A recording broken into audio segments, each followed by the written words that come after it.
substance found by a southwest Arkansas man be part of a government test?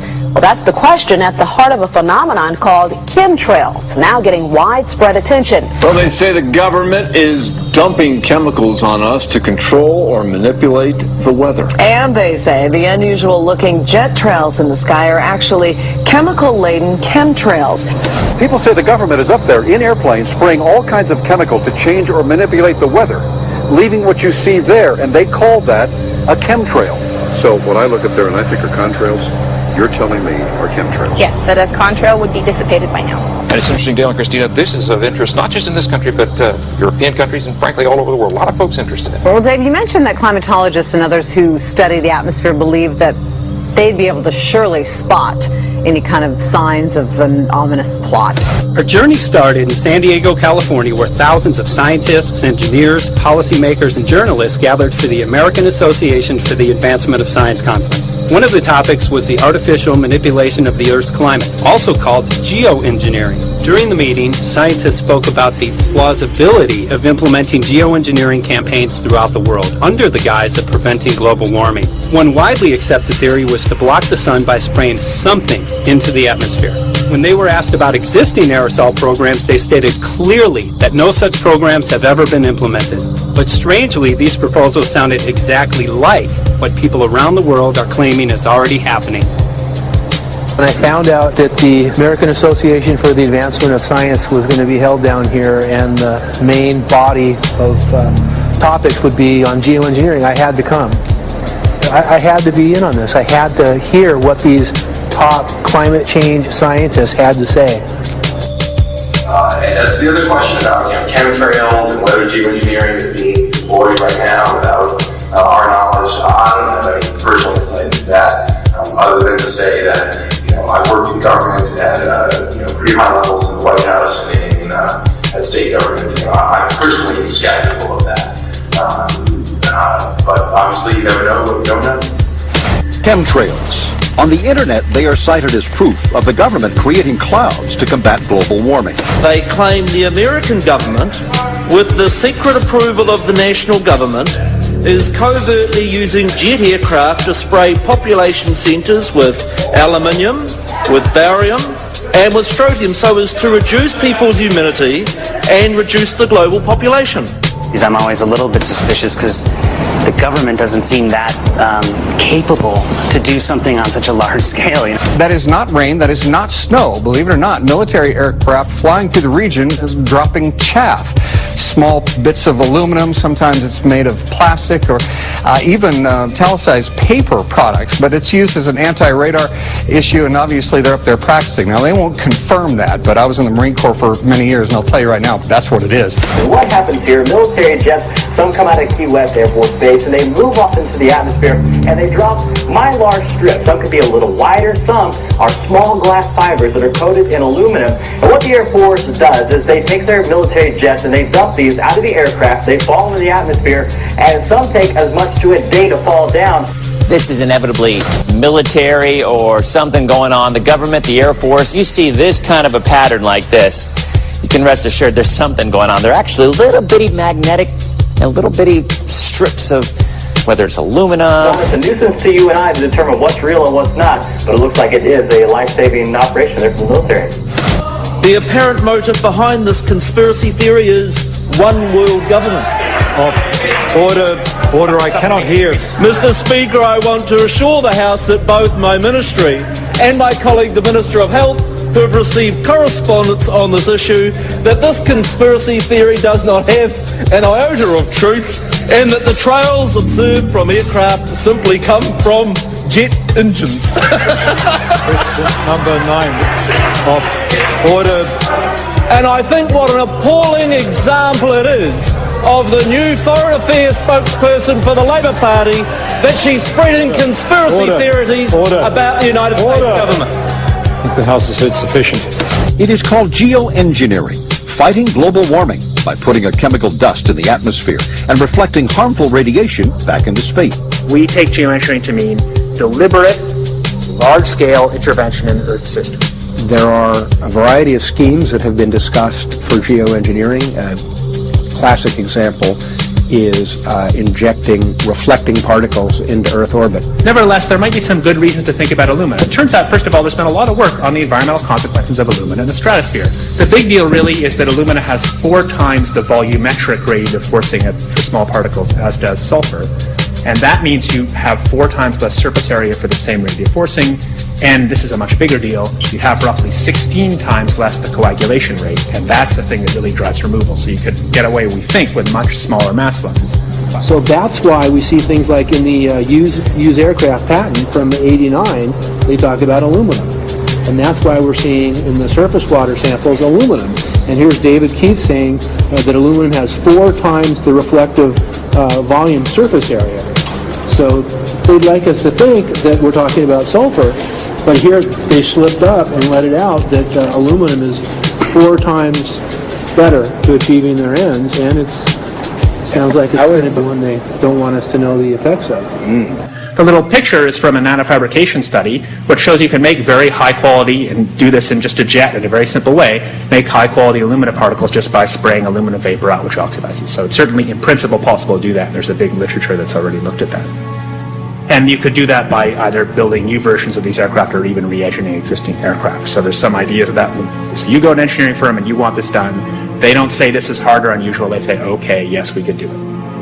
Aerosol geoengineering looks like it is so cheap that the cost is basically not going to be an issue. That means that implementation decisions will be risk-to-risk decisions.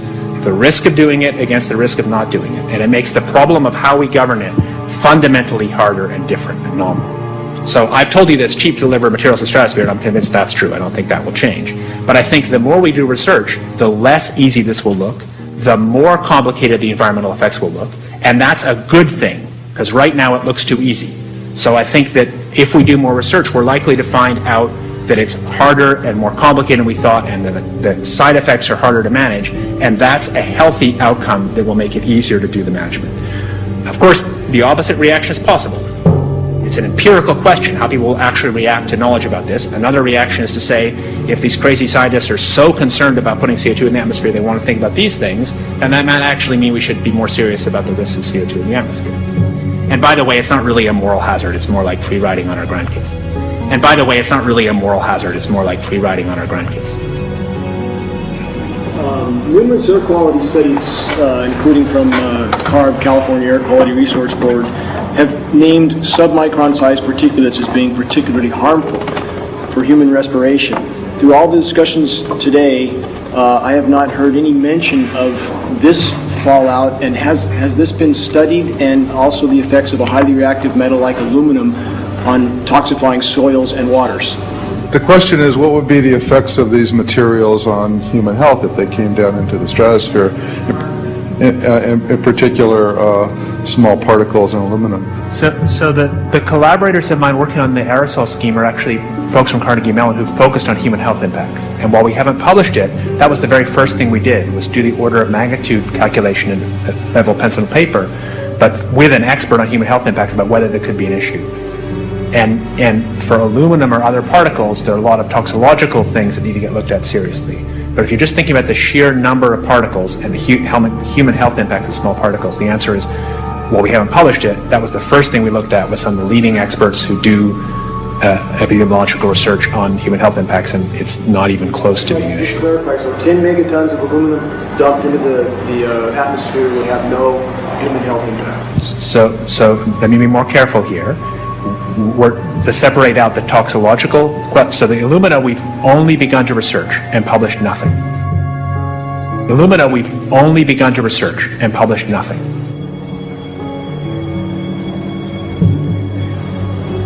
Dane looked at him and he said, so you're telling me that spraying 10 to 20 megatons of aluminum, as you said, would have no human health effects? He took a deep breath and he swallowed and he said, let me be more careful here. We haven't done anything serious on alumina, and so there could be something terrible that we'll find tomorrow we haven't looked at. And that, for me, that was the whole main point of what is going to be coming out to the public. It's the damaging effects of aluminum that are being found around the world in massive amounts. Here's David Keith confronted on this very issue, and he looked, at that point like they just let the cat out of the bag. Mm-hmm. we haven't done anything serious on Illumina, and so there could be something terrible that we'll find tomorrow we haven't looked at. They're proceeding because they have an agenda that's separate from trying to thwart this crisis of global warming. You know, there's obviously several other objectives, whether it's depopulation, control, weapons aspects, communications aspects, all kinds of things, you know, wild cards that we know nothing about.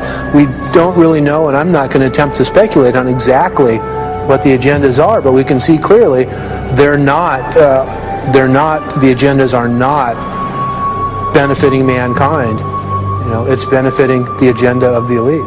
And so I think the question is, how do you draw the line between some activity that is allowed and doesn't need global governance and activities that do require global governance? Dr. John Holdren has agreed to serve as Assistant to the President for Science and Technology and Director of the White House Office of Science and Technology Policy. I look forward to his wise counsel in the years ahead. My personal opinion is that we have to keep geoengineering on the table. We have to look at it very carefully because we might get desperate enough to want to use it.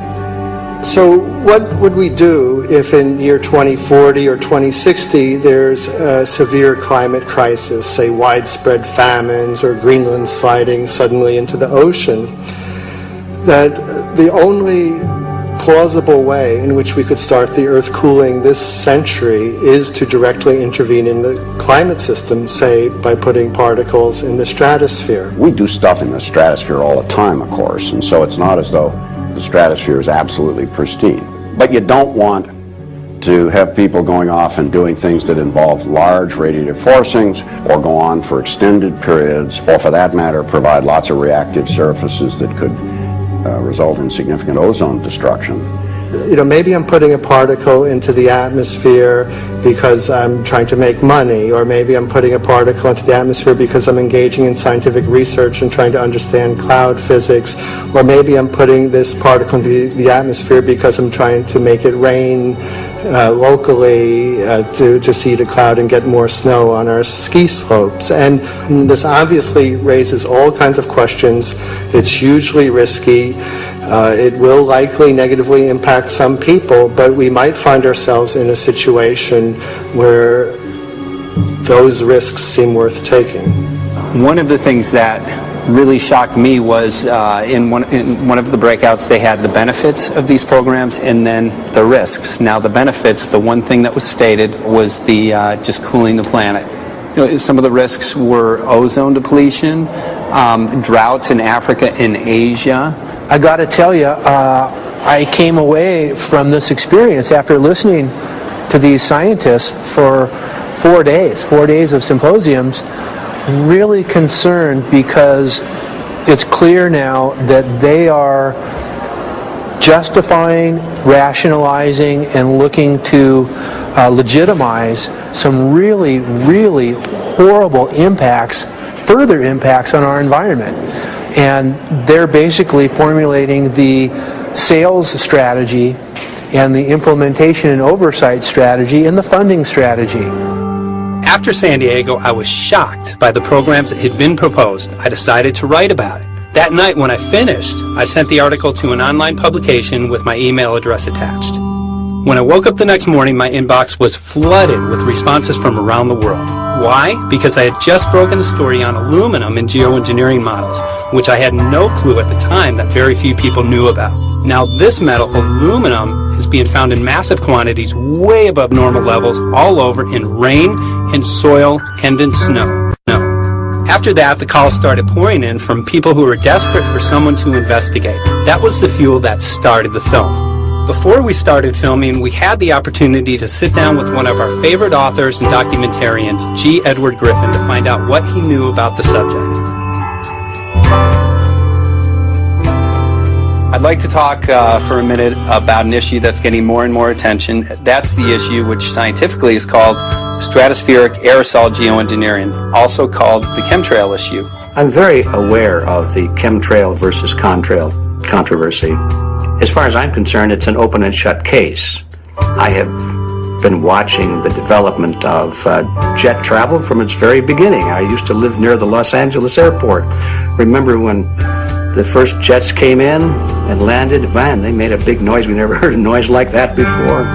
And we used to go down and sit at the end of the runway and watch these jets come in and take off because it was a novel experience. I've been watching jets all my life, and I know about jet contrails. I've watched them. They're vaporized moisture, ice crystals, and they get out there in the atmosphere, and then they effervesce and evaporate and then disappear, and you can see them. The plane moves along, and the little white trail follows right behind it, and usually about 10 or 20 lengths of the plane or thereabouts, and then it's gone. And you can still see them that way, by the way, once in a while. So there goes a contrail. These other things we're talking about are not at all the same phenomena at all. These planes go by, and they billow out this white smoke, and it covers the sky from horizon to horizon. It doesn't dissipate at all. And they crisscross each other. And you see this thing cover the sky and turn it milky, and then people start having trouble breathing, and then you hear stories about the aluminum and barium deposits that they're picking up and the residue. And you put it all together, and I don't see how anybody who's got their eyes open and their mind open can come to any other conclusion but that somebody is spending a lot of money and effort to spray the planet. The question is, why? I have my own theories, but I hope that there will be some good investigative reporters go out there and get us the answer. I know that whenever it's finally discovered, and it will be, the people who are doing it will undoubtedly say, oh, well, we did it for you folks. It's for the greater good of the greater number. It's for the society. It's probably to prevent global warming. Or maybe it's to inoculate people against some kind of a dreaded biological attack. We can't go around shooting everybody in the arm, but we can spray them and save their lives. You see how good we are?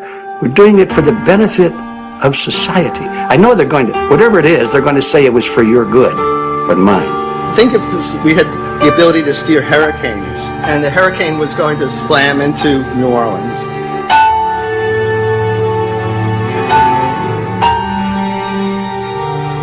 And let's say you could steer it so it would hit Mississippi instead. Where for 100, that means I would be willing to more or less kill 18 Mississippians to save 1,800 New Orleanians.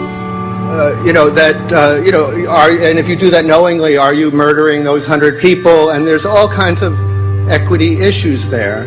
Now, also, we might be wrong about our steering, and if we didn't do the research right, maybe our steering would intensify Katrina and even kill more people in New Orleans. And so this question of how do you develop the confidence to know that your intervention will reduce overall damage, and then how do you deal with the understanding that you might be damaging some people who wouldn't have been damaged before while saving people overall? The spraying appears to be mostly in NATO countries. I've seen it here in the United States, I've seen it in England, I've seen it in Scotland, I've seen it in Canada, and I've had reports from people who live in France. There's a grouping, there's a political grouping here of some sort. It's international in scope. It's not just an American phenomenon, it's international. And anybody that wants to investigate that, I think, has to take that fact into consideration. They're going to find a political grouping and a political motive here. But in my humble opinion, it's not in your good or mine at all. I don't know what it is, but we'll soon find out.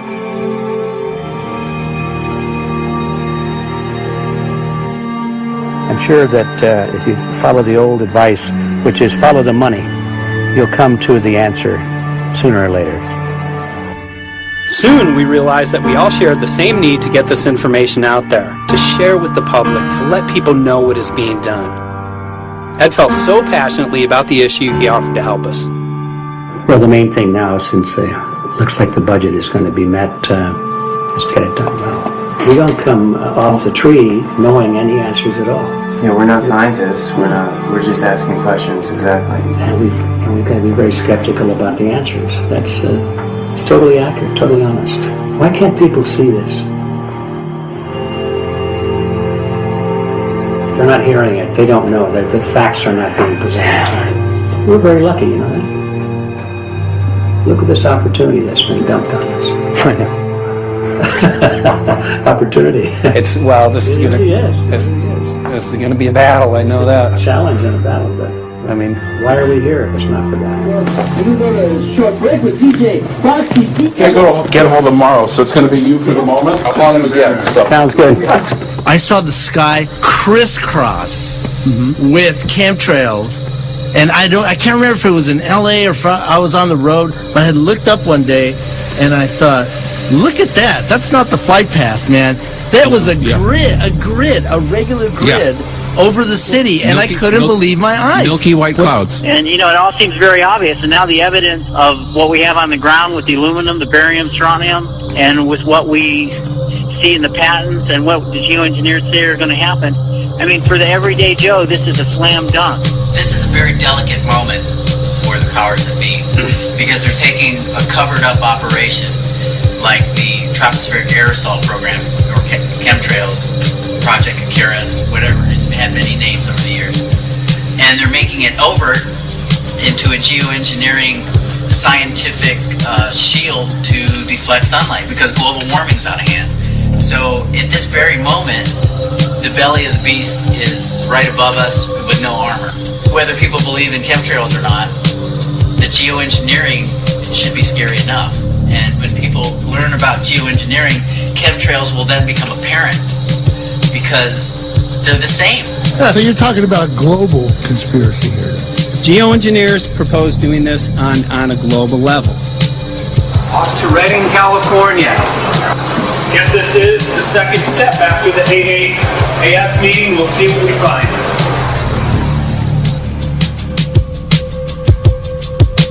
Right here in Northern California at Dana Wigington's house. He owns over 2,000 acres overlooking Lake Shasta. He told me about some of the challenges that they're having up here.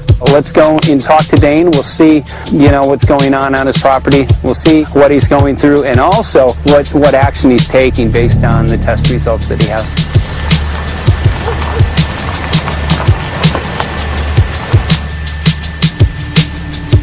As you know, I have a background in the energy fields. I worked in the first solar plants in the continental U.S. in the early 80s. My home was on the cover of the world's largest renewable energy magazine, so this is my background. My goal has been to alert the public there's a mountain of toxic material falling on us, period. Before about 5 years ago, our skies were typically blue, and now you see it's covered with lines and haze, and virtually nothing you see on the horizon, nothing you see in the sky above us is a natural cloud. I mean, it is virtually all the remnants of these aircraft lines that you see fanning out, spreading into clouds, artificial clouds, but the sky is a very dirty look to it. There's not the white cloud blue sky that we had only a few years ago, but it looks like there's some sort of massive industrial activity or forest fires burning over there, and we see that typically every night. You see even down to ground level, the clarity drops off significantly, and we don't see that except for the days when we have these long, lingering trails that spread and cover the whole sky, and on certain days you can see these trails actually dropping vertically like a veil. We assume the particulates are descending, and we have the test to prove that we are being inundated with levels of aluminum and particulates that are literally tens of thousands of times what would already be considered high. So we're not talking about exposure to a slight percentage higher of these toxic materials. We're talking about quantities, for example, off the side of Mount Shasta. If you can pan back, that's a landmark in Northern California, considered to be a pristine water source. Aluminum or snow sample off the side of Mount Shasta tested 61,000 parts per billion. This is just ordinary snow water, and people are drinking this stuff when they're hiking on the mountain. And remember, government action is required at 1,000. This is 61 times over the government limit, and our hikers are drinking this poisonous water on Mount Shasta Mountain itself. Barium, 83. Strontium, 383. So this summer, the people climbing are drinking poison. Basically. I certainly wouldn't want to drink 61,000 micrograms per liter of aluminum. And again, we've already seen in 5 years soil pHs in this area that have escalated 10 to 12 times, and we can prove that conclusively. Well, this is not speculation. We can prove conclusively that these metals have been in the rain. We have duplicate samples. Bachelor of Science in Forestry, International School of Forestry at Missoula. Master's in Zoology, specialized in aquatics. And 35 years with the U.S. Forest Service as a wildlife biologist. And before that, several years with the USDA Soil Conservation Service as a soil conservationist. Also have run the botany programs, range and grazing programs. And I continue that today. Right now I do a lot of master gardener consultation work. When I started this garden back in about 2005 or so, the pH here was 5.5, 5.6. This is the old soil survey of the county. You can look at the page right here. This is my soil right here. It's a Dietz 125, 126 here at my house. And here, the soil reaction pH should be between 4.5 and 6.0. And over there in the pure mud, it's even a little darker. It's 6.8 right there. And what can this do to plant life and ecosystems? Well, you haul one of these things out and you start looking at the little things that are crawling around the soil. A lot of times they aren't there anymore. The little soil arthropods that you can barely see on a microscope, you can actually see movement with this. Little tiny macroscopic, look like little moving pieces of dust. Those start to go away. They're not gone entirely, but they start to go away. This is black oak acorns. You know, this is pieces of cedar wood. You know, come on, folks. This should be very acid, and I'm getting 10 times higher than expected. And there's something really wrong here. You can see all those reports, lots of them. Have over 20 reports here. Well, at least 20. I'd say it'd be closer to 30. All revealing dangerous amounts of aluminum and barium. You know, the science is there that something funny is happening. And the naysayers say, well, so what? Isn't neutral good? Well, no, neutral's not good. Neutral is not good. If your soil is supposed to be 5.6, it should stay 5.6 if you want the forest to be healthy. And if you want to grow a good garden, you have to keep your pH around 6.0, 6.5. I think that we just need to wake up and just look at what's happening, because we can't just ignore it, because it's going to get worse and worse if we just keep ignoring it and pushing it away like, oh, that's nothing. There was mason jars, and they were brand new, sterilized, and that's what we catch the rain in. And then there was a HEPA filter that we tested the air with. Okay, so you caught rain and then you basically filtered air. What did you find? Aluminum and barium. Here's another test that's revealing 375,000 parts per million aluminum, barium at 3,090, and strontium at 345. Yeah, that's from a lined pond. With EPDM fish-safe pond liner. There is no chemicals, manufacturing materials at all in that pond liner that's available to the aquatic life. It's designed for that purpose. The well that feeds this pond has been tested and retested. ND, no detectable aluminum, 0. The only other place this pond can receive water is rainfall. We are located on a filtered, forested hilltop, miles and miles and miles away from any industry, highway, and so forth. After several heavy spray days, there was a film that we received formed on the surface of the water, and we tested that crust, and it was aluminum and barium. That after a year and a half's accumulation had 375,000 parts per billion of aluminum in it. It's literally toxic. We can say conclusively that what we see in the sky matches expressly what's outlined in numerous patents, and the materials on the ground match those patents. This material was not there 5 years ago. It is a recent phenomena in the quantities it's in. It has escalated in some cases 50,000% in 5 years in the case of aluminum. From our original baseline reading of 7 parts per billion, which was already high, it has escalated up to 50,000% in 5 years. And we've seen profound changes in that time. Dr. Leonard Time, PhD in chemistry, I cross-checked with him, and he says the oxides of aluminum, barium, and strontium will drive your pH into the from an acid soil like this up into the neutral. There's no question about it. And that's exactly what you see happen. Wow. I have a doctorate in inorganic chemistry from Oregon State University, in which I was working with different metals and oxidation states, and then did a postdoctorate work at Brandeis, where I was working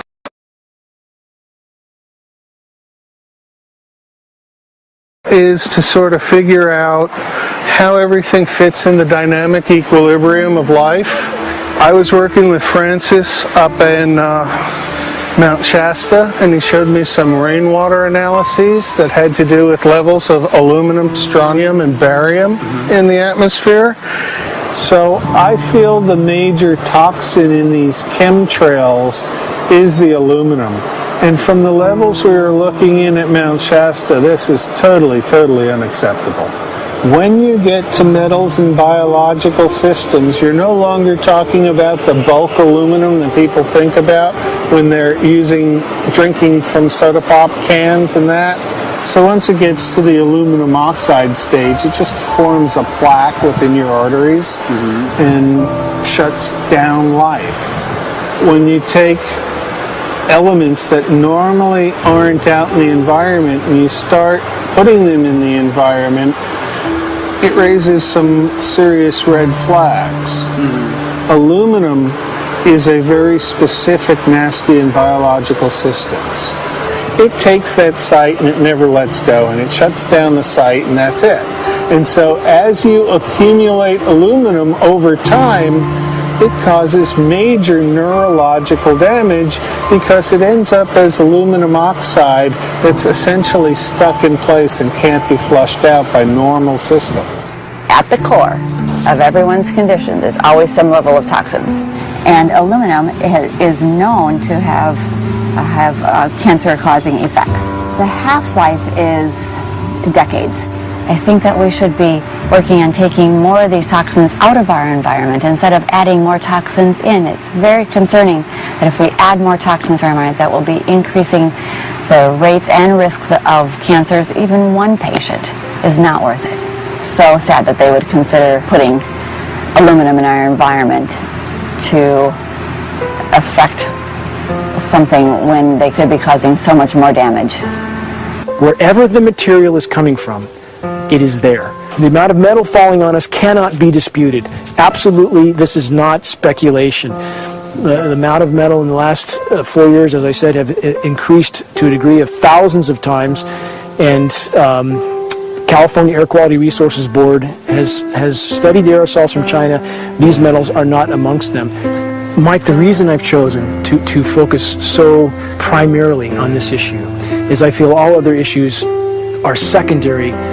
What could be a greater priority than not being able to walk out your door and take in a breath of air without sucking up heavy metals? If our land base is being poisoned, if our waters are being toxified, what will we have left to work with? Whatever we choose to focus our time and energy on, whatever our political beliefs, that this is a common ground for all of us. We must have air that we can breathe that's not full of toxic chemicals and metals.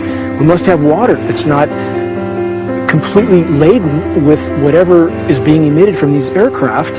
And if people stopped to consider that the atmosphere is as thin as a layer of paint on a basketball, it is an extremely thin layer that allows life to exist on this planet. To simply treat it as a physics lab and experiment with it until it is broken beyond repair is folly of unbelievable proportion. And if people understood that this sort of experimentation not only is going on, but has been going on for a very, very long time. Going back 50 years, there's been countless climate manipulation, weather modification programs that the vast majority of the public is completely unaware of.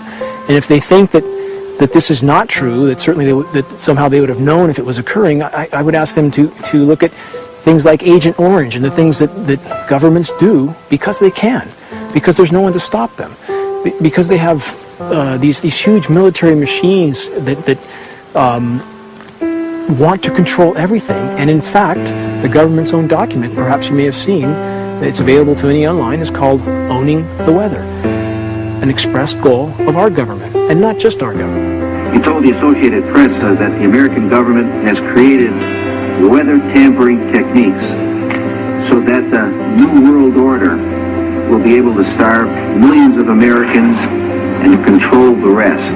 There is weather control techniques.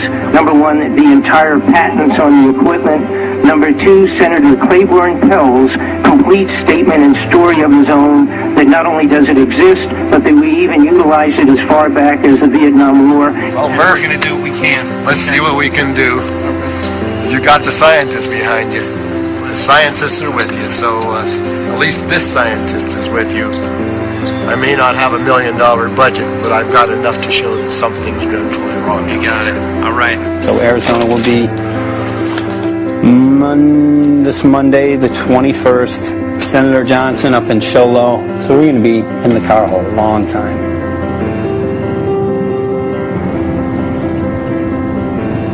Well, it is such a pleasure. This is such my place back here, I'm telling you, Michael. But you know what? We love it. It's so private and it's so quiet and peaceful. And please come in. My name is Karen Johnson. I served in the Arizona State Legislature for 12 years. I was in the House for 8 of those years and in the Senate for 4 of those years. When you see a plane fly overhead, there's a trail that leaves the end of that plane, and it goes from one horizon all the way to the other as the plane flies across, and it begins to filter out and cover more and more of the sky in kind of ripples. It widens out and fills the whole sky. I mean, how could anybody think that that was the case? And then to live and to be underneath that and know that whatever is in that is falling down upon you and upon your animals and upon the earth. And I mean, it's frightening to me. And if people don't start really waking up and facing the fact that we've got people that are doing terrible things to us, and we had better wake up and fight back now. I mean, I'm the mom of 11 kids. I've got 35 grandkids. I mean, I've got a stake in this. I care about what is going to be left for my children. I care about it, and I'm extremely worried about what is going to be left to them.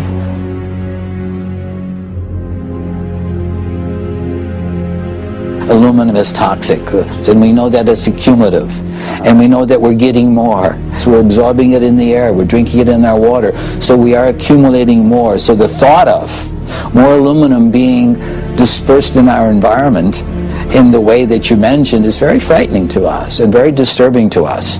Those of us who have done any research on this are really quite concerned that we are ill-informed about this issue, and mostly that it's being done. Aluminum is toxic. We know that it is. We can debate as to the amount of toxicity that is going to be disturbing the body, but as far as really accepting the fact that it's accumulative, it's synergistic, then we have to conclude that it's not a good idea to put it in our atmosphere, especially when we know we're getting increased amounts, and especially since we know that the scientific communities around the world are pointing a finger at the heavy metal toxicities, at the toxicities that we're absorbing in the day-to-day food that we eat and the air that we breathe. The concern is off the charts about why is this happening? Why is this being allowed to be sprayed continually all over the United States, all over the world? Who is paying for this? I mean, the incidence of Alzheimer's has just skyrocketed, which evidently has to do with an accumulation of aluminum in the brain cells. I mean, I think almost every family has been touched by a member as they get older having Alzheimer's. And it's a horrible disease. And to say that, well, this just came because people drank soda pop out of aluminum cans, you know, when my father passed away with Alzheimer's and he didn't ever drink soda pop, you know, that explanation doesn't ring true with me. And so I'm wondering, how much did this chemtrail spraying back in the Illinois area affect him? Aluminum and fine metal is an accelerant. Our friend who's a firefighter up in Pine, Arizona for 20 or 30 years says that the wildfires now that they're fighting are way beyond anything they've seen before in intensity. And when you look at the air samples and you see the fine particles of aluminum, which is very flammable, and magnesium settling on the trees, this is causing unprecedented savage wildfire. But if you look at this, you can see these are parts per million. They sent this to me, and I just found this to be extremely interesting because we should have like 2 parts per million of aluminum in our air. And this is saying that there's 39,000 parts of aluminum. That's astronomical. Barium is high. I mean, these are way off the charts of what people should be breathing or what's coming down on them. And, you know, if people wonder why their health is deteriorating, why they're having to go to emergency rooms, why they can't breathe, you know, why they're getting Alzheimer's, this has been planned. We have elites, I don't know what you want to call them, one worlders, Illuminati, I don't know, whatever you want to call them. But with these people that don't care about the average person. They only care about themselves, their greed, their power, and if they eliminate, you know, 2/3, 3/4 of us from the planet, so much for the better for them, because then they don't have so many people to have to herd around and worry about. So this is a lot what this is about, and this is very, very alarming and scary. I mean, where is this stuff coming from, and why? Why is this kind of stuff being put out there? You know, I've heard different explanations about, oh, we need to cool the planet, all this and that. But if people are up there trying to cool the planet, why do they need all this kind of stuff in it? The explanations just never have really rang very true. And as I'm setting up the equipment, she looked at me and she said, all these trees here are dying. And I said, what? She says, all these trees in here are dying. So I thought, well, I'm going to test for aluminum, because that's one of the key things in the programs that we're talking about, and titanium. And I took some of this bark sample and tested it, and it came back positive with aluminum and titanium. Then I started traveling around California, noticing the same thing. In Lake Tahoe, there was a lot of the same type of bark, all through Sacramento area and Davis. Just about everywhere I went, I was noticing this silver white bark. What I think's happening is these chemicals are getting down and destroying the roots. And then as they come up, they're going out into the bark. Those 2 right there are the ones that are just, it just hurts so bad to see these 2, because look how old and big they are. We probably lost 40 trees right here on our 10 acres. Every week, every other weekend, we'd see another tree that was beginning to die. And I mean, it's just so sad, we just cry. And to think that that might have something to do with it, along with their other explanations, would really, really frost me. Every time you lose a tree, you know, it's not good, it's just sad. And there's another one over here in this little group of trees here. Don't you feel better when you stand up and fight than if you crawl down in a little hole and go to sleep? You know, I mean, my gosh, people, your families are out there, children are out there, your grandchildren. I mean, you've got to do something to help.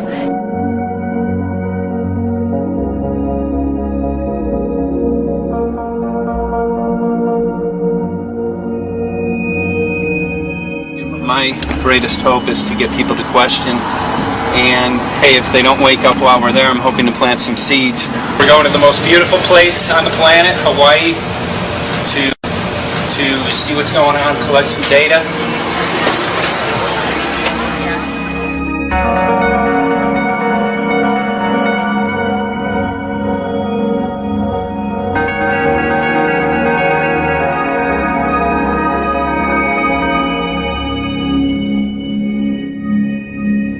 Thank you for having fun with us. Hope you enjoyed the trip. Have a great vacation and welcome home if you're lucky enough to live here. Thank you.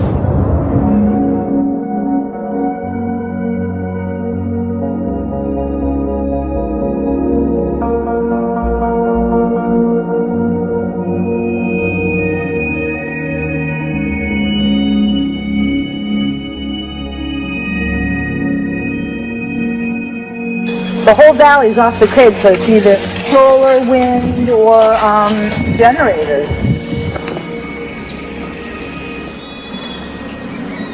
Look at this, man. Yeah, the mind can't even conceive of a dream of this. Right. Yeah, right. Even coming here, and one would never think, in paradise that it's getting destroyed. And they're doing it island style. They do it off the island, right? They do it off the island, so they don't, you don't see the chemtrail airplane. The theory is that they're spraying offshore, and It's coming in on the... and it's coming in. Now these are coming from the west. They're also spraying on both sides today. A lot of this stuff is actually chemtrails coming this direction. There's material that's blocking. We should be able to see to the horizon, where the Earth curves, because we're high enough and we have the ocean, right? So we should be able to see. We should be able to see the Big Island. It's only 30 miles away. And you can see it's not a blue sky behind it. That's the key. It's all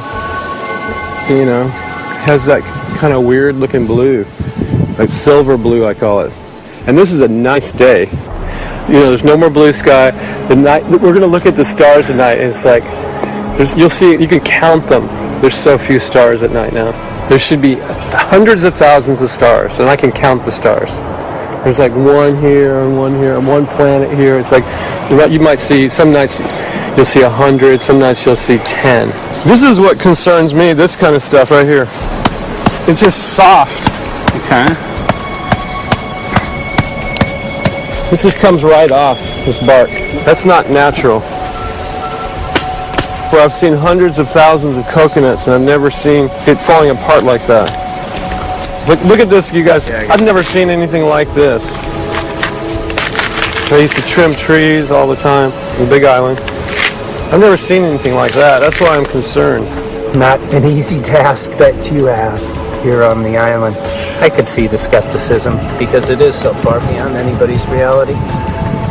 It's amazing. It's just amazing to try to look through somebody else's eyes. Like my eyes, I can see this it's like night and day, and other people it's just the illusion is just so deep. What do you think would happen if everybody awakened to what was going on and what the plans were of geoengineers? I think they'd have a revolution in Hawaii. If people really understood what was going on.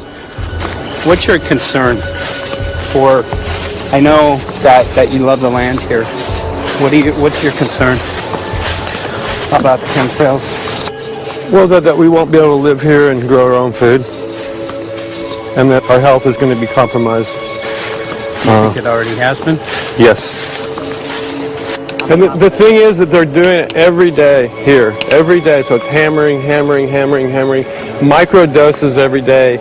And then, of course, it's getting in the environment, and of course, it's weakening the plants. And it takes a couple years for this to actually weaken the plant. So we are asking for GMO taro. We're asking for GMO papaya because we can't grow our natural seeds. We can't be sustainable. We can't truly, be here as God created us to be. So my friend convinced me to do a hair analysis on my daughter. So we went ahead and cut close to her scalp and got some really recently grown hair and sent it in. I was just sure that my daughter's hair was going to be so clean with the lifestyle that we live. And lo and behold, it came back and her levels were really high in aluminum. This is the chart here. This is the reference range, and this is where my daughter is. 23.1. Aluminum. The skies are covered with a white mist, and I look up at night anymore and I don't see the deep, dense stars that I used to, and I can't help but think this obviously has something to do with my daughter's health. I don't know where else these heavy metals are coming from. Yeah, I mean, look how old she is. Yeah. She's been isolated here. Here, and she's... here. Anybody looking at the situation would be like, this is paradise. This child should be like superhuman. Organic foam. And here you are getting all this heavy metal stuff. She has highest level aluminum on the chart. Never had a vaccine either. Folks, these people are playing God. They are playing God. They're manipulating the weather, and they're spraying stuff into the sky. They are trying to geoengineer everything, including your plants and trees and your ocean. Well, tonight, we're just hoping that instead of not looking at it, you'll start looking into it, because I really believe from the bottom of my heart that we are in a real crisis. I really do. They are proposing dumping 10 to 20 million tons of aluminum into the upper atmosphere. What does aluminum do? It changes the pH of soils, which is toxic to plant life. Also, it's very toxic to human health. Are they doing it? Well, let me tell you about my experience and what we found. We have much evidence that not only suggests, but I believe prove that they are happening.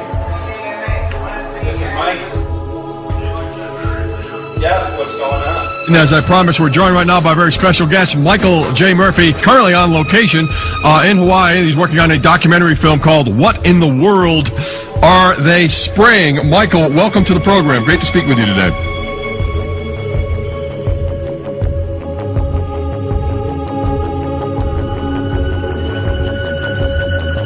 I had a friend who recently, he's always looking at things from a different perspective. He's a bit of a conspiracy theorist, you know. And he says that whenever the president comes to LA, there's no spraying that week. Could you have a better place for an interview? I mean, look. Well, this is being done over our farms and over our things. So basically, they want to eliminate our ability to eat organic food, have clean water. So in some ways, it sounds to me like, and you know, again, it's just a projection, but it sounds to me like this is control. How do we control the masses? Yeah. How can aluminum be good for you in any? And what was the second chemical you mentioned? It's barium. Barium aluminum. Obviously, those are toxic to everything. To human health. To human health, to farms, to animals, to everything. 61,000 parts per billion. And there should be a government alert at 1,000? At 1,000, people are drinking this. People that climb the mountain, they're drinking that snow. It's poison. Oh my God, that's so disgusting. So that's 60,000 times above regulation. Exactly. 60,000 times above regulation. And I've talked to friends, and they're like, well, that's just ice. That's just condensation. And I'm like, you can talk to a second grader. Ice doesn't float in the sky and spread out that way, you know? You're not an expert, but you're a concerned citizen who said, wait a second. Who's actually doing the research. Yeah, you're doing the research, and that's what we need to do as Americans and say, you know what, I want to know what's going on. I want to know what the FDA is doing to my food. I want to know what the government's doing with my air, my water, and the soil. And, you know, it's just great what you're doing. And I just, my kudos to you for bringing light to this subject. Put all of the theories aside, just what geoengineers are proposing and what's being found is scary enough. So we can just address that. And I encourage more people to just step up and ask questions and do what he's doing. So thank you, Michael, very, very much.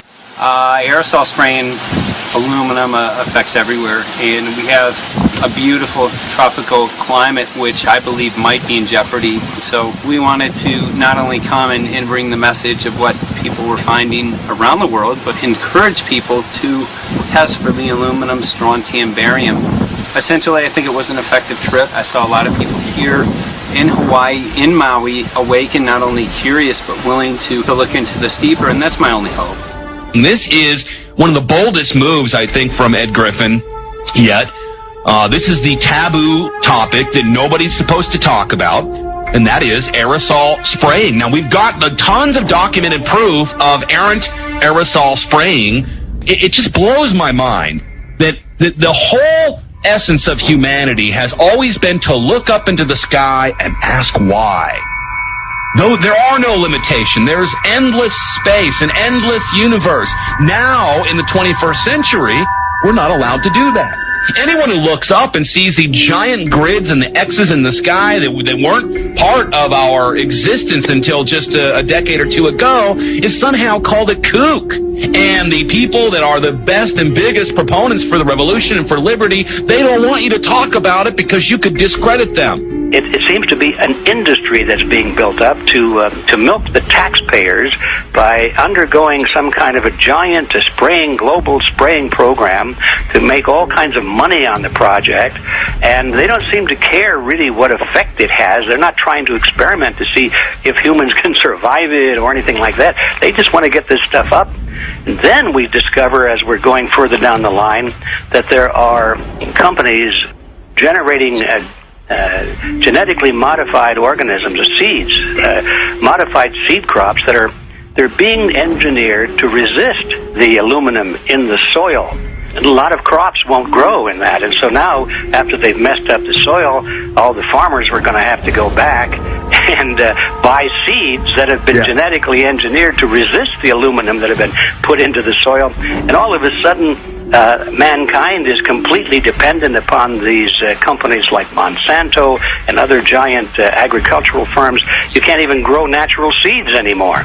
And we're looking at that. It's a shocking thing. I hope we don't find that that's true, but all the arrows right now are pointing in that direction. We get into cost-benefit analysis here because there's also HARP could be involved in this, geoengineering, as you guys mentioned, which is documented heavily in Dennis Kucinich's bill, that is the Space Preservation Act, which, by the way, I don't think got through Congress, and then Kay Bailout, as we call her here, Kay Bailey Hutchinson, also put together some legislation in order to qualify geoengineering, which again is supposed to save us all from global warming. But it is cost-benefit analysis because they can benefit on so many different levels. Ed, that's how they do everything, isn't it? That's right. And there's an old adage: if you just follow the dollar, follow the buck, you get to the source of the problem.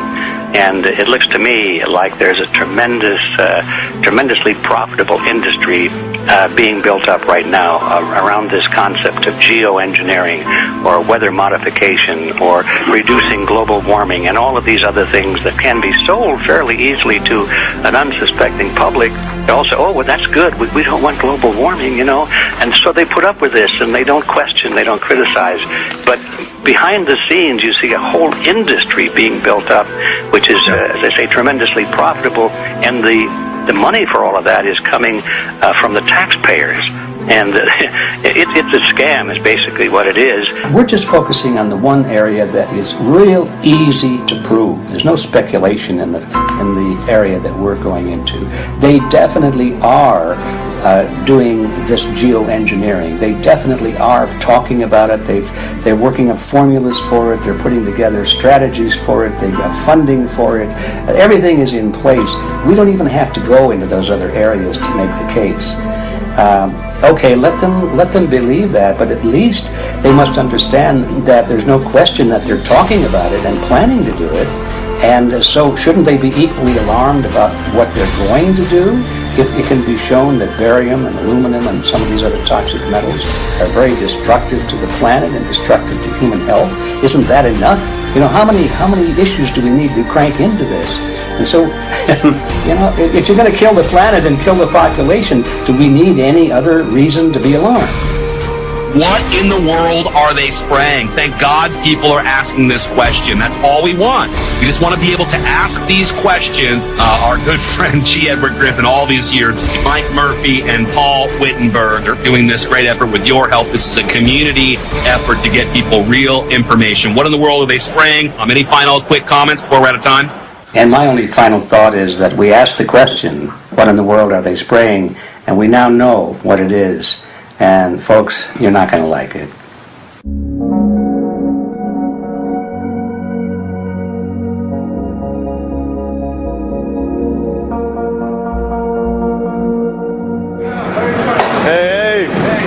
I'm Peter Vreken. I'm from Belgium. I'm 54 years old. I can't believe it myself. I'm a very happy and grateful person. We are doing the job the police, the Justice Department, or the Environmental Department should have been doing. And it's really essential that it's going to be a grassroots revolution. I think so.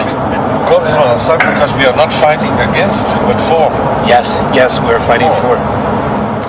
I was in the council for about 25 years and also a period as the mayor. So from that moment on, 10 years ago, everything started to change. I start to get a picture of what is really going on. And it became crystal clear to me that we, humankind, have been manipulated and dominated and exploited for centuries. So, and this chemtrail phenomenon made me angry because I was so helpless. You can decide what food you're going to eat, what you're going to smoke, what water you're going to drink, what kind of life you're going to lead, but not with this phenomenon. Then you are just a victim. It's only a game. And there have to be good guys, and there have to be bad guys. And luckily, we are in the position to be able to play the role of the good guy who has the chance and the opportunity to overcome. The 3 days that we shared with them, my heart just dropped because it was such a beautiful way to live and such a peaceful way to live. I left thinking, what's this going to be like in 10 years? Is everything going to be killed off on the property? And if it is, how are they going to get their food source? Are they going to have to take a class, and get certified by company XYZ? And what are the requirements for that? And that really is the end of freedom. I'm concerned about that. I definitely, I really am. Yeah. I learned to say everything is now as it has to be now. And everything is going to be okay. It's going to be all right. It's going to be okay. Yes. I have this deep feeling that in the end we will prevail because we have the right on our side. The cosmos is helping us. And I have this strong feeling that we are being supported by entities and by forces we can't even imagine.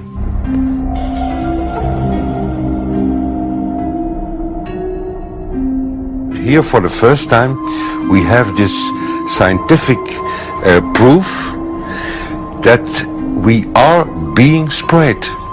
We are being spread, and it's incredible and it's hard to believe, but we are being spread. I think at this moment to stop is not an option. Once you know it and once you have a tool like this and an opportunity like this, that the issue of chemtrails or persistent jet contrails or whatever name you use for it, that this phenomenon is recognized as being real, publicly debated on. In the context of geoengineering, I think it's high noon to bring this to the public. This is what the sky is supposed to look like. These are old paintings. We forgot this, I'm afraid. In the years that I have been a medical research journalist, I have looked at many things, and I found the same three issues in whatever I'm looking at. And that is that we are being dumbed down, we are being made sicker, and we are being made infertile. Citizens gathered from around the world in Belgium for the first International Chemtrail Symposium. The event attracted leading professionals, politicians, and activists who discussed the health, environmental, and social implications of these programs. Today it's only going to be about facts, documents, figures, patents, licenses, everything that brings us to the truth. We have no other weapon against this vast complex than exposing and bringing their dark works in the light of the truth. We have the hope that by our efforts, more and more people will become aware of the fact that we are deceived by our leaders. So today, we, as a family, join forces with the people who publicly made known to the world that chemtrails are not a conspiracy theory, but a conspiracy fact. From the Technische Universiteit Delft in the Netherlands. Ladies and gentlemen, please welcome Koen Vermeeren.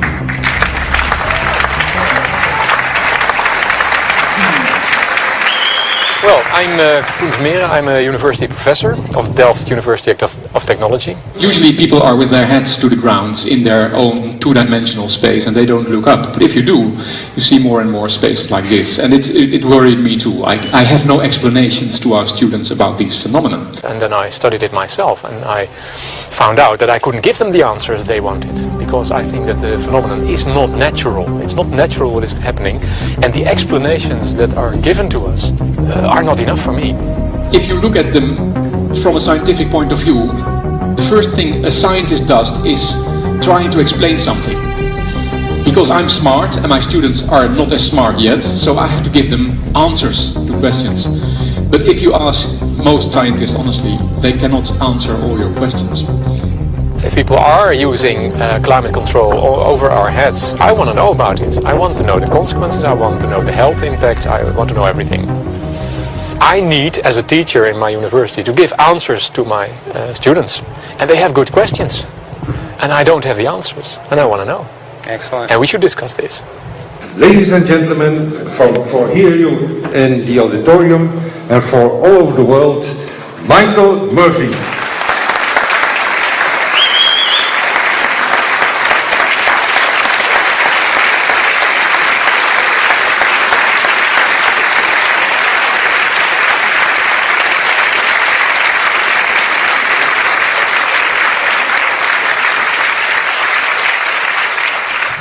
Well, thank you very much. It's definitely an honor to be here in Belgium. The people who are in power control everything. They control the markets, they control us, now they're even controlling the weather. And they can use that for warfare applications. The one thing that they cannot control is what God had originally made, and that's natural organic seeds. This is called the Hegelian dialect. It's called problem, reaction, solution. The problem here is massive amounts of aluminum, things starting to die. The solution is company X that says, hey man, you're not getting yields on your crop. Everything's dying. But I got the solution. I got a seed that will grow in this environment. The only problem is now you have to start buying from me. We're a little concerned that maybe part of this agenda could be to kill off anything that's natural and organic and re-engineer it with aluminum-resistant GMO seeds. Many may know we just got back from a week of filming in Hawaii, and it was an incredible trip. A big concern for the people there is they're beginning to see softening of the coconut trees. But their concern is that these programs may again be part of a broader agenda to destroy anything that's natural and organic, so that the corporate redesigned GMO foods might be the only source of food for people. I didn't anticipate so many people, young and old, who are interested in this phenomenon and are concerned about it. And I especially liked the address that the young girl gave today. Only 17 and already making an address to the audience. That is, well, incredible. My name is Sofia Xenidis. I am 17 years old. It is quite scary to know that the air we breathe is not what it's supposed to be. That the food we eat and the water we drink contain traces of those substances which are sprayed out over all of us as though we were being poisoned like insects. The feeling that this is causing me are feelings of deep anger and rage. I don't want to be poisoned. I don't want to be infected with cancer. And I'm just so angry that this global poisoning can be going on such a massive scale, and not enough is being done to stop this crime. A clear answer to one question. Are we being sprayed? Have we been sprayed? And is it their intention to spray again and again? What are we going to do about it? How are we going to deal with it? How are we going to stop it? I know the answer. There is only one person who can stop it. Did you know it? You are. You are the person, the one you have been waiting for. We are magnificent, beautiful, godlike, divine human beings. Ladies and gentlemen, sisters and brothers, in this auditorium and in the whole world, thank you so very much for being present with us. And for now, please enjoy this anthem.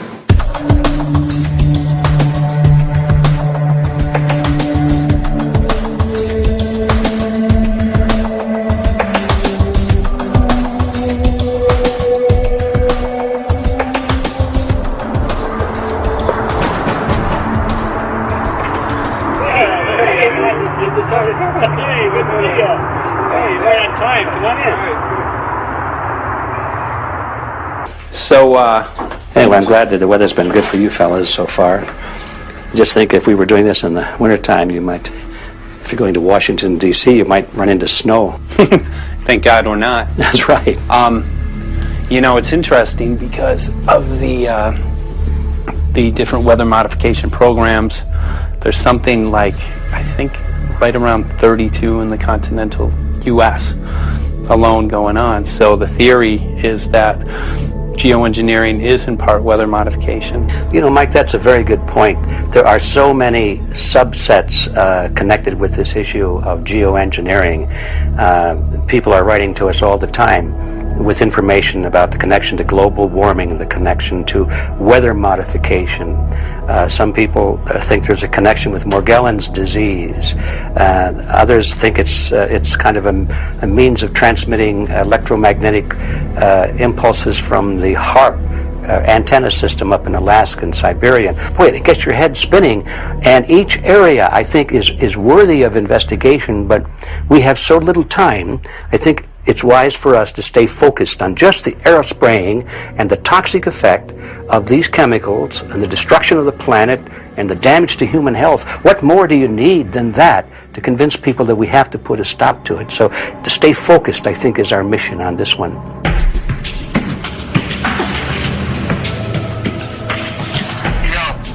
Jeremy, we had an idea. We know that you know the political system real well. Our idea was this: we have a ton of data and information that we've collected throughout our travels, and you know, we really think a good way to end the film would be addressing this to elected officials, some of the senators. So we were wondering this, if you might be able to come and kind of help us out and perhaps show us the way in how to get this done politically. But it sounds like a really good idea, and I'm also going to get to, in terms of researching who it is that we should really focus on talking to about this. At the very least, if we could make it impossible for them to claim that they don't know at this point, we can strip away their plausible deniability that they haven't heard of the data that points to geoengineering stratospheric aerosol operation already going on. At the very least, it should be very interesting to go to District of Criminality and put some people on alert. Yeah, you have a lot of enemies in Washington. That's where all the power comes together and the money, you know. So there are people there, I'm sure, that just don't want us to do this job. But I'm glad you're going, and you'll find out.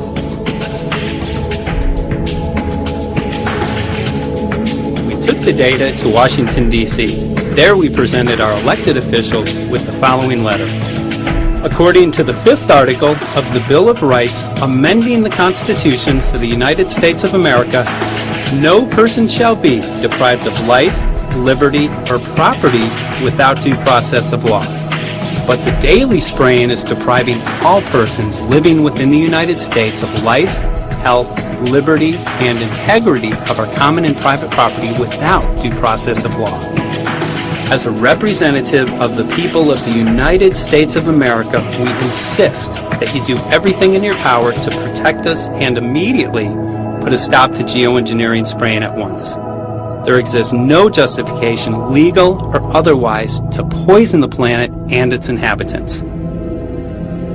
Now suppose that space aliens arrived on, maybe they're going to land at the UN headquarters down the road here, or maybe they'll pick a smarter spot. But suppose they arrive and they give you a box. Suppose they arrive and they give you a box, and the box has 2 knobs. One knob is the knob for controlling global temperature, maybe another knob is a knob for controlling CO2 concentrations. you might imagine that we would fight wars over that box because we have no way to agree about where to set the knobs. We have no global governance, and different people will have different places they want it set. Solar engineering is like chemotherapy. No one wants it. But we all want the ability to do chemo and to understand its risks should we find ourselves with dangerous cancer. How long does it last up there? The lifetimes are years. What, years? A couple years. And then it precipitates out, or Yeah, that's correct. no toxic side effects that we know of? The thing we always wonder about is the unknown unknown. Yeah. So if you're thinking about, say, the acidification, it's clear that's not a problem. There's several studies that showed that. Right. But of course the concern here is with so little research, there may be some unknown that comes out of left field that bites us. My name's Mike Murphy. I'm a filmmaker in from Los Angeles. We're covering an issue called geoengineering. Okay, thanks guys. Senator, quick question about the issue of geoengineering. I'm afraid I don't know what you're talking about. And wondering if you were supportive of geoengineers' proposals of spraying 10 to 20 million tons of aluminum into the atmosphere. I should really get a briefing paper on it before I give an opinion. Oh, not a problem. Are you aware of the issue? Not completely. At all? Okay. Do you have a letter from constituents, and people have concerns? Yeah, We're making a documentary about the I don't know, you guys have credentials to be here? Yes, we do. We pass through security as well. Endowed by our Creator. I think so. Please don't touch me. Please don't touch my property. You're lying. No, why? What did we lie? What did we lie about, sir? No, we're not. What are we lying about? Lying about what? That's a little unusual, huh? I haven't heard that. You're not aware of it? And it appears that these programs have already been deployed. You know, I haven't looked at that proposal, and so, why don't you let me review it? I can do that. Are you aware of? Actually, I'm going to go. Yeah. Let me go ahead and get that. I will take a look at this, and I will act accordingly. General, this program, this openly covert program of the aerosol spraying, stratospheric aerosol spraying, geoengineering, using tons of aluminum, spraying it up in the sky. I have no idea what you're talking about. Okay. Commonly called chemtrail survey. When you were the head of NEMA, did you see the aerosol trails? Mike Murphy, filmmaker in Los Angeles.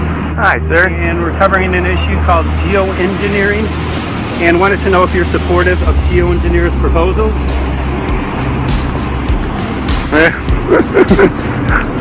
Congressman?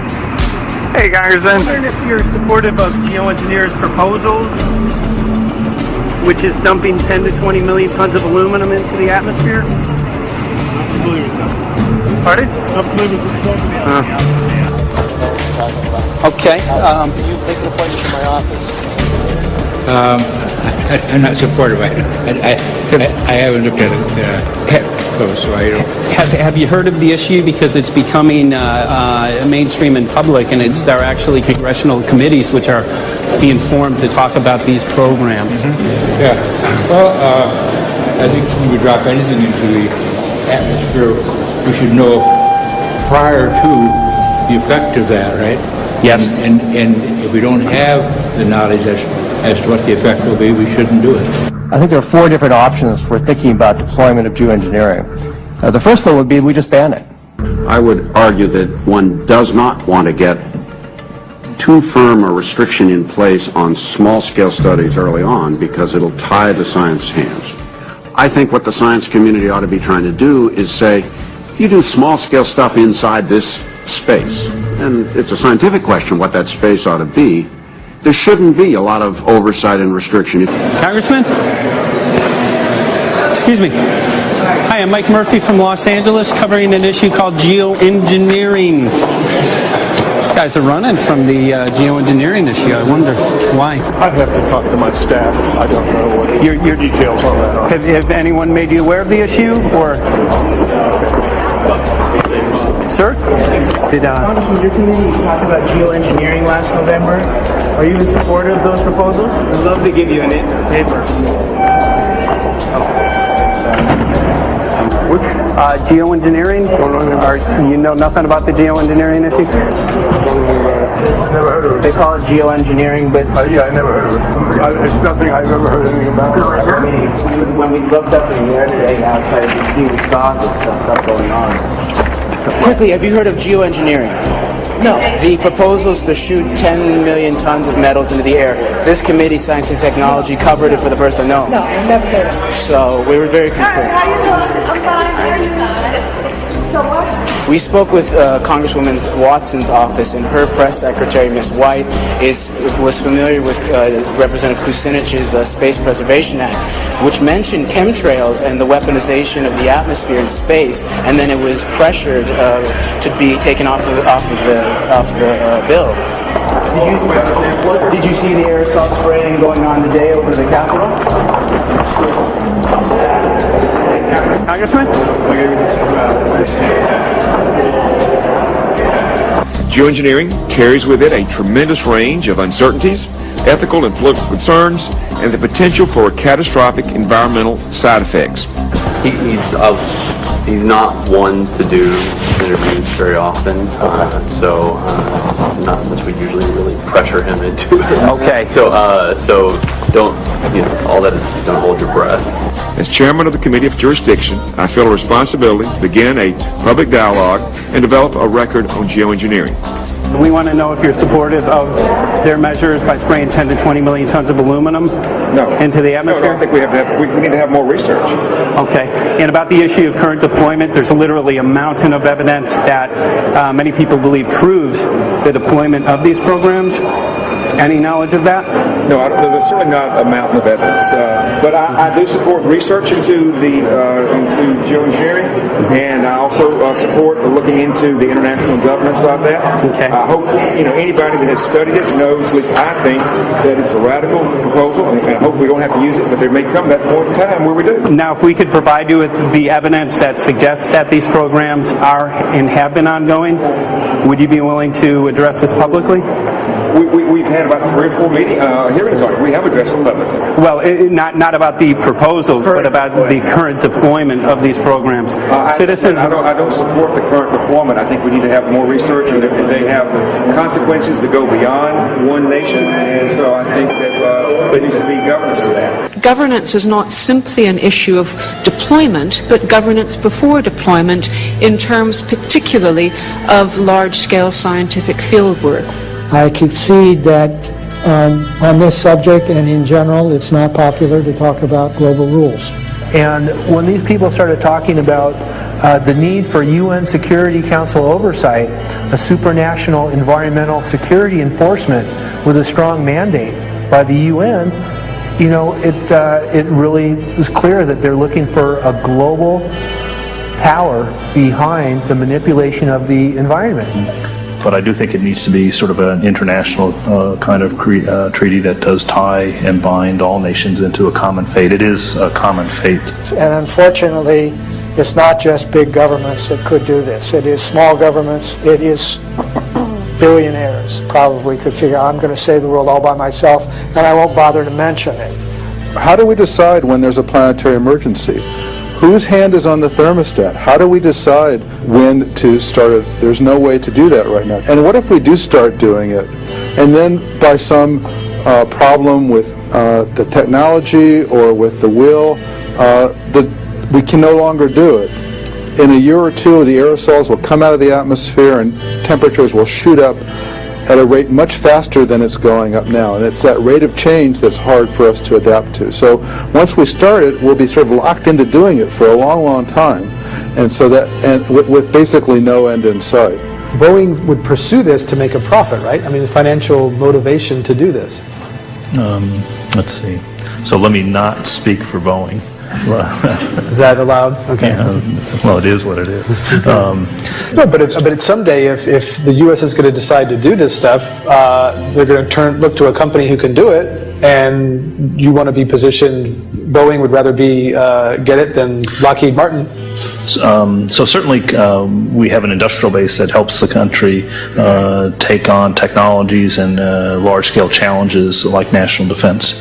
And we do that both for a profit motive as well as, I think, as a national service. So I think it would be truly disastrous if, you know, we discovered a few years from now that there was a black program that some government had stood up to sort of learn on the quiet how to do this. It's pretty clear you can cool the planet, but you will not and cannot bring it back to exactly the same climate state you started with.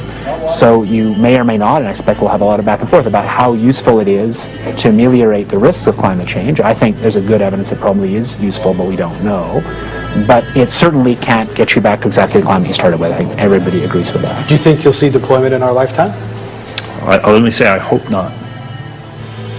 Al? I would agree. I hope not. I hope not. Okay. I see this as something like an evacuation plan. That you build big dikes. Maybe that's the emissions reduction to try to keep the flood from wiping you out. But that if that flood should come, that you'd like a plan for what to do in the event of that catastrophe. So I see these options more as a catastrophic response option and not as a way to reduce risk of everyday climate change. You would advocate mitigating consumption of beef as a means of accomplishing your objective? Yes. How would you suggest going about that? You can't.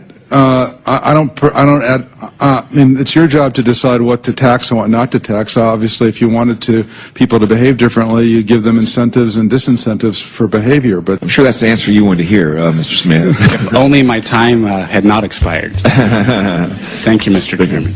Because there's literally aluminum and barium contamination found around the world, believed to be from these programs. Like, look today over the Capitol, looks like they're deploying some type of aerosol. Did you see it? No, I didn't, but I can see you. In a James Bond scenario, some rogue rich guy puts some airplanes in the air and seeds the clouds. What is to prevent that? Okay, are you aware of the issue? You do it through the... Are you in support of those proposals? What is your take? I don't know anything about it. I have to get more information.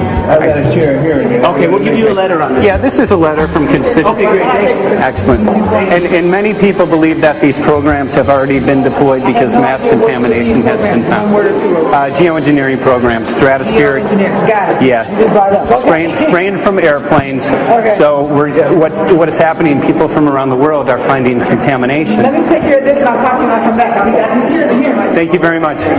We see that even though we might make the average temperature of the planet about right, the rainfall patterns change some from today.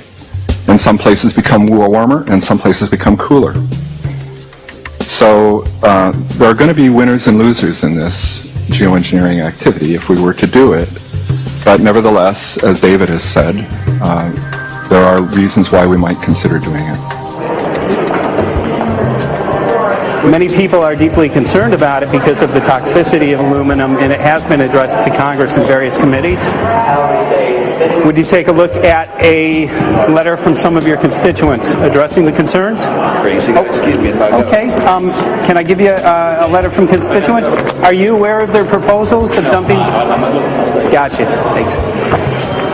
Well, I'm not familiar with it, so I don't know what they're doing. Okay.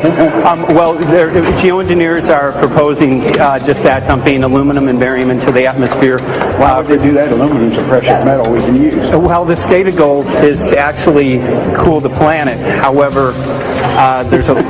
Sounds strange. Right, exactly. So they're proposing dumping these metals into the air to block the sun, essentially. We're here to just find out what members of Congress are... I hope we would have a strong hearing on that before we decide to do that. I would hope so. And there's plenty of evidence that not only suggests that these programs have been deployed, because we're finding contamination of aluminum and barium on the rain, snow, and soil. Okay, thank you. Thank you.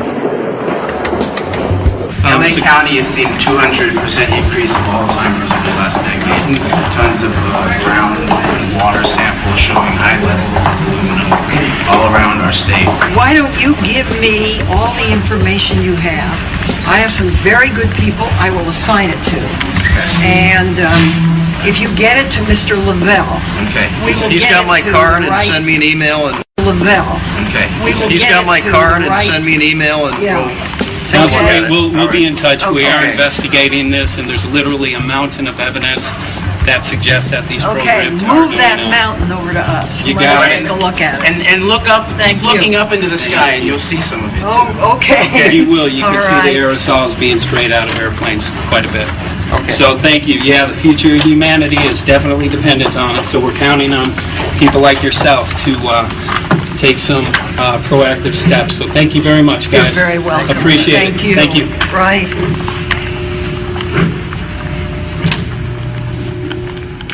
A lot of Congress was running down the hallways to avoid answering any questions, looking for doors in the hallways. So apparently the war is against all of us, and we're all in a hostage crisis. People who took an oath to uphold and defend the Constitution are not only know this is happening, are participating in this. And all of us have a duty to stand up and speak out about it. Why is the water being contaminated? Why is the soil being contaminated? Why are aluminum-related diseases going up? And it's affecting all of us, and thus we all have the duty to stand up and speak out and get educated and stop this. For our own sake, for our children's sake, it is a crucial moment in history right now. The human beings, we need to decide whether to live on our knees while being sprayed and poisoned every day, or being under a continual threat, or whether we are going to stand up and live as free human beings and seek truth, justice, peace, and freedom for all of God's children. So as you can see, we're ending our film here in Washington, D.C. We've made many public officials aware of this. Most of them either denied any knowledge of this, or they simply were unwilling to address the situation with us. So as you can see right behind the White House, we do have aerosols behind us. The spraying has continued. What is the solution? Is the solution here in Washington, D.C.? Clearly, this is one of the solutions, but the solution is not only here, the solution is within you. This issue affects all of us so deeply. So you need to look inside. Please get active, get involved, start spreading the word with growing awareness. About 90% of the population, we believe, is unaware of this issue, which means 90% of the people who normally might do something if they knew are not doing anything because they are unaware. So please look into your heart, use whatever skill you have to get the word out. The future of humanity is dependent upon it.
'Cause I've been living inside of you.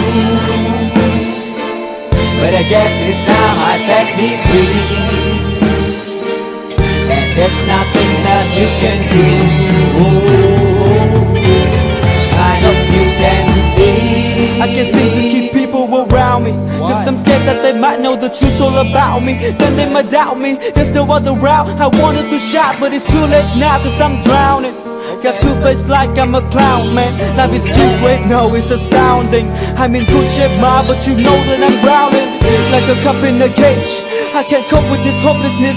Though I try to be open and go with it, but I'm soaking in the pain like the rain never stop flowing in. As I'm floating in a glowing river through a golden gate, trying to motivate. Yeah, I do my fucking best, but there's two voices in my head, I just can't.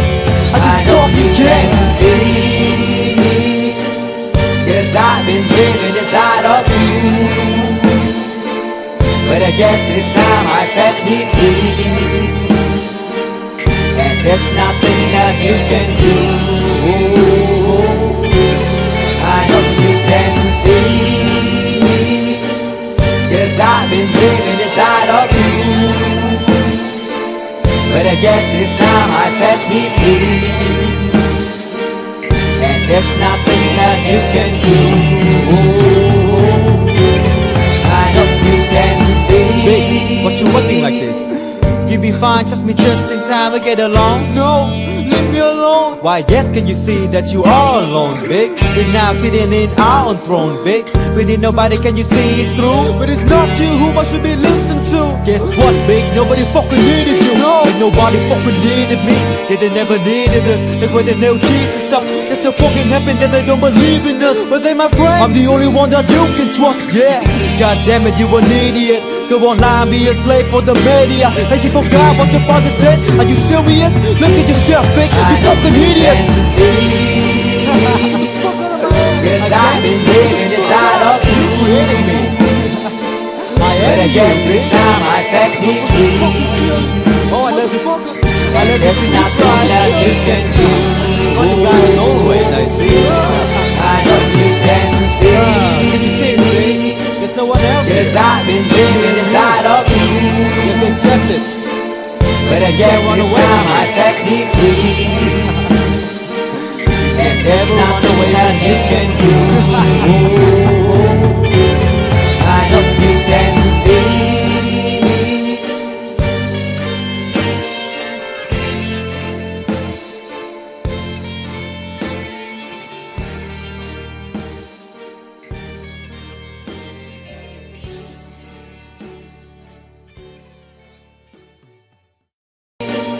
Cause I've been living inside of you. But I guess it's time I set me free. And there's nothing that you can do.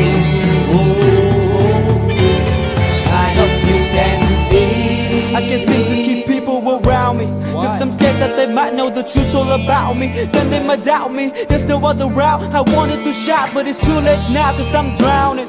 Got two face like I'm a clown, man. Life is too great, no, it's astounding. I'm in good shape, ma, but you know that I'm drowning. Like a cup in a cage. I can't cope with this hopelessness.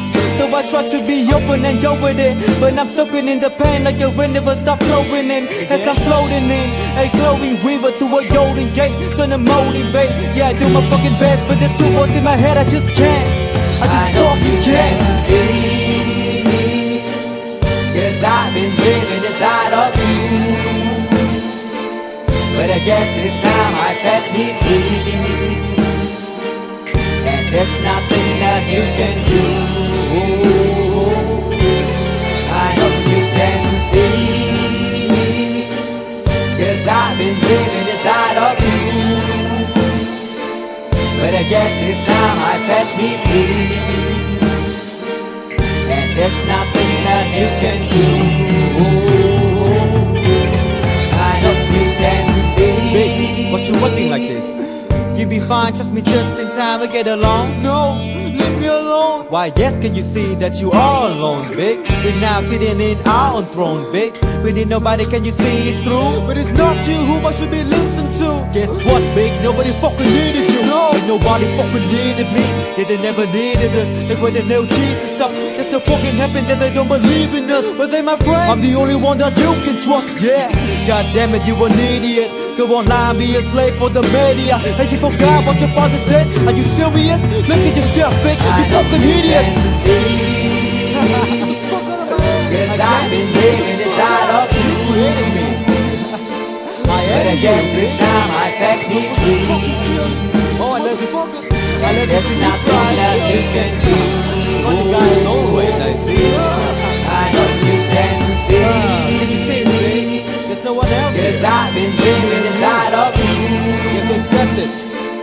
But I guess this time I set me free.